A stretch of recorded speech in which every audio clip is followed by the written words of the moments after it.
मैं मुबशिर आपको रोकूंगी। फैसला सुनाना शुरू कर दिया है अदालत ने और मैं हसीब भट्टी की तरफ दोबारा जाऊंगी। हसीब, ताजा तरीन खबर क्या देंगे आप हमें फैसले के बारे में? इस वक्त आपको मैं बताता चलूं कि जी 5 मेंबर बोर्ड ने जो डिप्टी स्पीकर की रूलिंग थी उसे सेट असाइड कर दिया है। इस वक्त की जो ताजा खबर यही है कि जी उसे सेट असाइड कर दिया है। तो रिपीट कीजिएगा हसीब दोबारा। 5-0 से कह रहे हैं, 5-0 का ये फैसला है, 5-0 से ये फैसला है।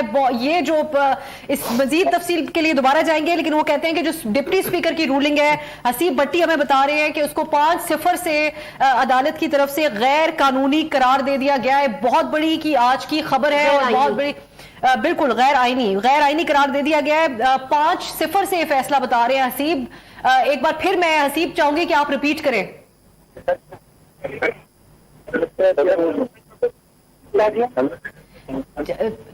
दोबारा राब्ता बहाल करते हैं। डिप्टी स्पीकर की रूलिंग को गैर आईनी करार दे दिया गया है। 5-0 का यह फैसला बताया जा रहा है। बिल्कुल इब्तदाई तौर पे ये बड़ी अहम समाअत इस वक्त सुप्रीम कोर्ट में पिछले 2-4 दिन से इसकी समाअत जारी थी। तमाम पूरे मुल्क की नजरें सुप्रीम कोर्ट के ऊपर थी और इस वक्त जो खबर सामने आ रही है वो यही है कि डिप्टी स्पीकर की जो रूलिंग थी उसको गैर आईनी करार दे दिया गया है और ये 5-0 का फैसला हमें बताया जा रहा है।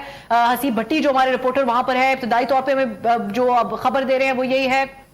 और असेंबली की तहलील को भी गैर आईनी करार दे दिया गया है। 5-0 का ये बहुत बड़ी एक बहुत बड़ा फैसला है और 5-0 का फैसला आना फिर और कौमी असेंबली बहाल कर दी गई है और जो डिप्टी स्पीकर का फैसला था उसको 5-0 से जो जजेस का 5 रुकनी बेंच था चीफ जस्टिस की जेर सरबराही उसकी तरफ से 5-0 से यह एक फैसला आया और बिल्कुल क्लियर कट ओपनली मुत्तफिका तौर पे तमाम जजेस साहिबान का इसके ऊपर इत्तेफाक था कि उन्होंने डिप्टी स्पीकर की रूलिंग को गैर आईनी करार दिया। असेंबली बहाल कर दी गई। असेंबली डिसॉल्व करने का जो फैसला था उसको भी गैर आईनी करार दे दिया गया। सदर मुमलिकत के फैसले को गैर आईनी करार दे दिया गया। तो ओवरऑल जो तमाम मामला था उसके ऊपर मुकम्मल इत्तेफाक के साथ 5-0 का फैसला रिपोर्ट हो रहा है अदालत से कि अदालत की तरफ से सामने आ गया है और सुप्रीम कोर्ट ने कौमी असेंबली बहाल करने का हुक्म दे दिया। 5-0 का फैसला। अब मैं फिर अपने पैनल की तरफ जाऊंगी, स्टार्टिंग विद फहद साहब।